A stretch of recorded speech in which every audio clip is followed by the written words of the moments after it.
2 दिन पहले की ही तो बात है। मैंने आपको बताया था कि भारतीय जनता पार्टी में शामिल होने के लिए आपके अंदर क्या क्वालिटी होनी चाहिए, और मैंने कहा था बेशर्मी, बेहयाई। लेकिन एक क्वालिटी मैं भूल गया था, और वो क्वालिटी है मूर्ख होना। जी हां, भारतीय जनता पार्टी में अगर आपको सरवाइव करना है तो आपको मूर्खता की सारी हदें भी पार करनी पड़ेंगी। अब देखिए ना, आज की तारीख में राहुल गांधी के चक्कर में एक मूर्ख भाजपाई ने मोदी जी की विदेशी फाइल खुलवा दी। लोग चर्चा करने लगे कि मोदी जी अमेरिका के एजेंट हैं क्या? सीआईए ने मोदी जी को ट्रेनिंग देकर के भारत में भेजा था क्या? जाहिर सी बात है, चर्चा की एक मूर्ख भाजपाई ने राहुल गांधी की विदेश यात्रा पे, लेकिन उल्टा पड़ गया सारा मामला। तीर जो उसने चलाया, वो तीर अपना डायरेक्शन भूल गया और जाकर के मोदी जी की छवि को ही अब वो खंड खंड करने लगा है। सारी बातें जरा विस्तार से करेंगे और समझेंगे कि मोदी जी भीख जब मांगा करते थे तब विदेश यात्राएं कैसे कर रहे थे, किसके पैसों पर मोदी जी 13 दिन की अमेरिका की यात्रा कर रहे थे। नमस्कार, मैं स्वप्निल और आप मुद्दा देख रहे हैं। दोस्तों, आगे बढ़ें उससे पहले वही छोटी सी अपील। मुद्दा इन दिनों एक गंभीर आर्थिक संकट से जूझ रहा है, और कल की तारीख में एक और गजब का वाकया मुद्दा के साथ किया गया। आप सभी को पता है कि मुद्दा के मेन बैंक अकाउंट्स बीते लंबे समय से फ्रीज चल रहे हैं। हमारे 2.5 साल पुराने चैनल को भी हमसे छीना गया था। ऐसे में डे टू डे ऑपरेशंस में मुद्दा को काफी मुश्किलों का सामना करना पड़ता था, और मैं आपसे जो मदद लेता था वो अपने पर्सनल अकाउंट में लिया करता था। अब कल की तारीख में चूंकि पवन खेड़ा जी असम में थे, वहां पे पुलिस बार बार इन्वेस्टिगेशन के नाम पर उन्हें परेशान कर रही थी, तो मैंने सोचा था इस स्टोरी को कवर करने के लिए मैं असम जाऊंगा। मैं इसकी पूरी तैयारी भी कर चुका था। आज मुझे असम के लिए निकलना था, और आज ही सुबह सुबह आपकी स्क्रीन पर मेरे उसी पर्सनल बैंक अकाउंट का स्टेटमेंट है। मेरे अकाउंट को 1961 रुपए माइनस में डाल दिया गया। जो इसमें पैसे थे उन्हें भी काट दिया गया। जाहिर सी बात है, एक समस्या ये बड़ी है मेरे सामने। यदि आप चाहें तो स्क्रीन पर दिख रहे क्यूआर कोड या नीचे दिख रहे यूपीआई नंबर के जरिए मुद्दा की छोटी छोटी मदद जरूर कीजिएगा आज, ताकि ये 1961 का जो लीन मार्क अभी दिख रहा है कम से कम ये खत्म हो, और इसके बाद चीजें थोड़ी बेहतर हो सके। अब आगे बढ़ते हैं और जरा समझने की कोशिश करते हैं कि आज क्या शानदार काम किया संबित पात्रा ने।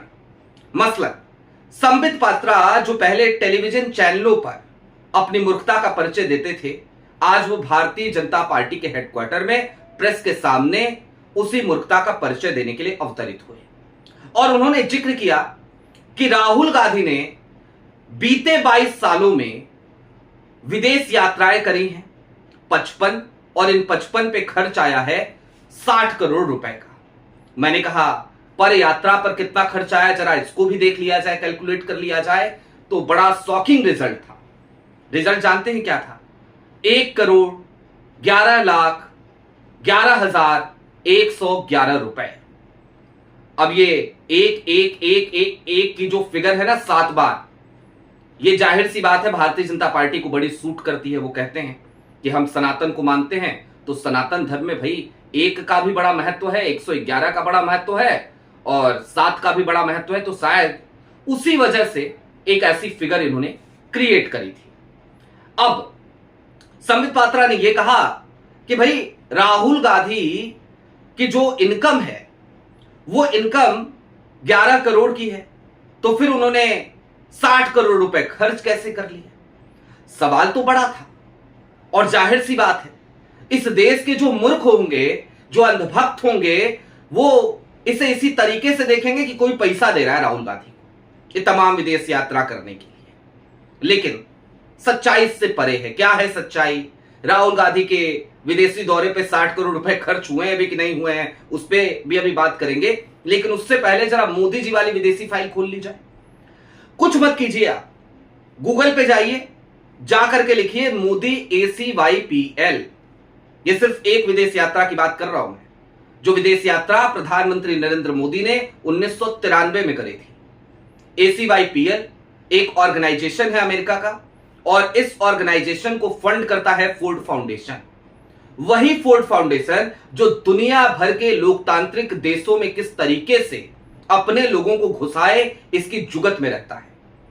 उसी फोर्ड फाउंडेशन के पैसों पर पलने वाली एक संस्था ने 1993 में प्रधानमंत्री नरेंद्र मोदी को, जो उस समय कुछ भी नहीं थे, जनरल सेक्रेटरी भी अगर ये बने ना भारतीय जनता पार्टी की, तो 1998 में बने।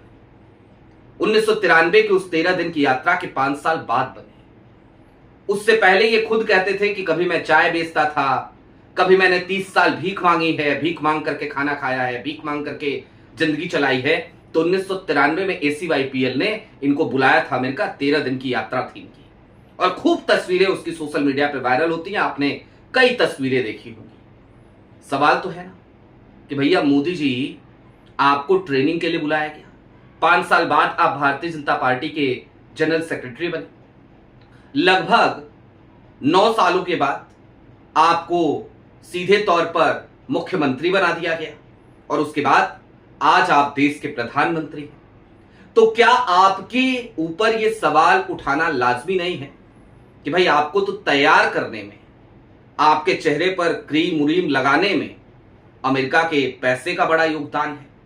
अब आ जाइए दोस्तों राहुल गांधी की तरफ। हालांकि एक बात और बता दूं, मोदी जी की जो अब तक की विदेश यात्राएं हैं ना 12 सालों की, जब से वो प्रधानमंत्री की कुर्सी पर बैठे हैं तब से वो 800 करोड़ रुपए खर्च कर चुके हैं।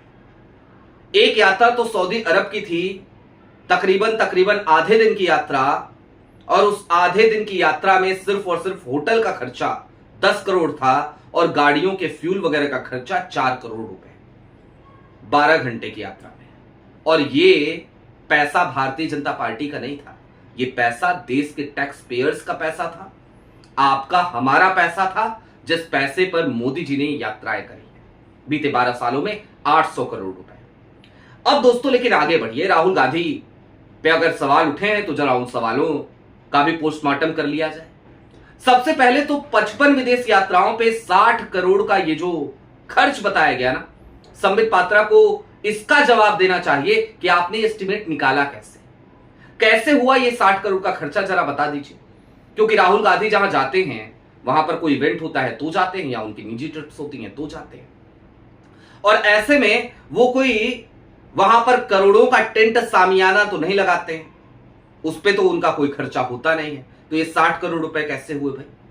ऐसे कौन सी टिकट बुक करा ली राहुल गांधी ने? अरे राहुल गांधी तो कहीं ट्रेवल भी करते हैं ना, तो कई बार तो इकोनॉमी क्लास में ट्रेवल करते हुए आप राहुल गांधी को देख सकते हैं। इकोनॉमी क्लास में राहुल गांधी ट्रेवल करते हैं, इंडिगो के इकोनॉमी क्लास में राहुल गांधी कई बार ट्रेवल करते हुए नजर आए। ये हाल है राहुल का। दूसरी तरफ बात है 60 करोड़ रुपए की। चलिए एक बार को मान लेते हैं 60 करोड़ का आपके पास जो फिगर है वो सही भी, हालांकि इसमें बड़ा झोल झपाटा है, और इसीलिए मैंने डिवाइड करके दिखाया कि देखिए ये 7 अंकों में एक एक एक लिखेंगे तब जाकर के ये पदयात्रा का औसत निकलेगा आपका। अब दोस्तों राहुल गांधी कहीं भी यात्रा करते हैं, वो पार्टी के राष्ट्रीय अध्यक्ष रहे, कांग्रेस के बड़े नेता हैं कांग्रेस के, और इसके साथ ही साथ राहुल गांधी आज की तारीख में कांग्रेस का सबसे बड़ा चेहरा है। और जाहिर सी बात है ऐसे में राहुल गांधी की तमाम यात्राओं पर जो खर्च होता है वो भारतीय राष्ट्रीय कांग्रेस करती है, और भारतीय राष्ट्रीय कांग्रेस के अकाउंट में इतना पैसा तो है ही कि वो राहुल गांधी के लिए टिकट खरीद सके, राहुल गांधी के लिए होटल्स बुक करा सके, राहुल गांधी कहीं जाएं तो वहां के खर्चे वो उठा सके, वो उठाती है। दूसरी बात, एक बड़ी हास्यास्पद सी चीज संबित पात्रा अक्सर कहते हैं, या भारतीय जनता पार्टी के लोग अक्सर कहते हैं कि राहुल गांधी तो बिना बताए कहीं चले जाते हैं। अरे भैया अपने पासपोर्ट पे ही तो यात्रा करते हैं ना, डिप्लोमेटिक पासपोर्ट है उनके पास, तो जब यात्रा करते हैं तो आपको जानकारी नहीं मिलती है क्या? और वो देश के एलओपी हैं, लीडर ऑफ अपोजिशन हैं, तो ऐसे में तो वो बता करके जाते हैं बकायदा संसद को, संसद भवन को, सेक्रेटरीट को, कि भाई मेरी ये यात्रा है, इतने दिन से इतने दिन की यात्रा है, मैं यहां जा रहा हूं, इसलिए जा रहा हूं, ये कार्यक्रम है, ये चीजें हैं। तो फिर भला ये बार बार मनगढ़ंत कहानियां क्यों बनाई जाती हैं, यह भी एक बड़ा सवाल है। खैर, अब दोस्तों, राहुल गांधी बीते 22 सालों में 55 विदेश यात्राएं करी हूं, या सांसद बने रहने से पहले भी आपको पता है उनकी पढ़ाई लिखाई बाहर हुई है, उस समय की विदेश यात्राएं। राहुल गांधी क्या एक फैमिली बैकग्राउंड है। राहुल गांधी की जेब में पैसा है, राहुल गांधी की पार्टी के पास भी पैसा है, वो ये सारी चीजें अफोर्ड कर सकते हैं, करते रहे हैं, करते रहेंगे। लेकिन दूसरी तरफ प्रधानमंत्री नरेंद्र मोदी जी, आप तो भीख मांगते थे। मोदी जी, आप तो खुद कहते हैं इस बातों को कि कभी आप चाय बेचते थे, कभी आप भीख मांगते थे। अमेरिका की एक टिकट खरीदने की, शब्द गलत हो जाएगा इसलिए इस्तेमाल नहीं कर रहा हूं, लेकिन इसे इस तरीके से समझिए कि उनकी जेब में इतना पैसा नहीं था कि वो अमेरिका की एक टिकट खरीद सके 1993 में। तब भी मोदी जी अमेरिका गए। उनकी जेब में इतना पैसा नहीं था, या नहीं हुआ करता था उस जमाने में, कि वो कोई भी सुविधा का लाभ ले सके। उसके बाद भी उस जमाने में वो तमाम सुविधाओं का लाभ लेते थे। कैसे लेते थे, कौन करवाता था? इतिहास बड़ा क्रूर होता है। आपके ही पुराने बयान आज तमाम जगहों पे चल रहे हैं, उन जगहों पे जो प्लेटफॉर्म सवाल उठाते हैं। बाकी तो मुर्गों की लड़ाई कराने वाले इस देश के तमाम गोदी मीडिया एंकर्स, उनको तो संबित पात्रा की मूर्खता को परोसना है, वो परोस रहे हैं, और चटकारे ले लेकर उस पर मुर्गा लड़ाई कराने की तैयारियां चल रही होंगी, और कई जगहों पे शुरू हो चुकी होगी वो मुर्गा लड़ाई। लेकिन अब चलते चलते मैं आप दर्शकों से एक बात कहना चाहता हूं। भारतीय जनता पार्टी के ये तमाम मूर्ख लोग जो इस तरीके के सवाल उठाते हैं ना, इनके सवालों को काउंटर करना बेहद जरूरी है। और इनको काउंटर इसी तरीके से किया जा सकता है कि जब भी ये इस तरीके के बेबुनियाद आरोप लगाएं, बेतुकी बात करें, तो इनको इनका इतिहास दिखा दीजिए। ये देश प्रेम की बात करें तो इनको इनका पुराना इतिहास दिखाइए कि अंग्रेजों का साथ कैसे दे रहे थे इनके सावरकर साहब। अगर ये कहें राष्ट्रभक्ति, राष्ट्र प्रेम, तो इनको दिखाइए इनका राष्ट्र प्रेम, दिखाइए कि कैसे ये जिन्ना के साथ भी जाकर के खड़े होने से परहेज नहीं कर रहे थे एक समय पे। ये हिंदुत्व की बात करें तो इनके तमाम उन नेताओं के बयान इनको बार बार सुनाइए जो खुद कहते हैं कि भैया गाय के कई प्रकार होते हैं, हर गाय को हम प्रोटेक्ट नहीं करेंगे। ये तमाम बातें इनको बतानी, इनको दिखानी जरूरी है। और भारतीय जनता पार्टी के लोगों से तो बस एक ही उनको एक सलाह है मेरी आज, जिनके घर शीशे के होते हैं वो दूसरों के घरों पर पत्थर नहीं चलाया करते। तो मेहरबानी करके ऐसे काम और ऐसे कारनामे और ऐसे कांड मत कीजिए कि आप उल्टा फंसते हुए नजर आए और जवाब देने के लिए आपके पास कुछ भी ना बचे। बहरहाल अभी के लिए दीजिए इजाजत। चलते चलते फिर वही अपील, मुद्दा यूं तो एक लंबे समय से एक आर्थिक संकट से जूझ रहा है, लेकिन आज का दिन वाकई में एक बड़ी परेशानी का सबब है मुद्दा के लिए। तो यदि आप चाहें तो स्क्रीन पर दिख रहे क्यूआर कोड या फिर के नीचे दिख रहे यूपीआई नंबर्स के जरिए मुद्दा की छोटी छोटी मदद जरूर कीजिएगा, ताकि हमारी बेबाकी यूं ही बरकरार रहे। बहुत शुक्रिया।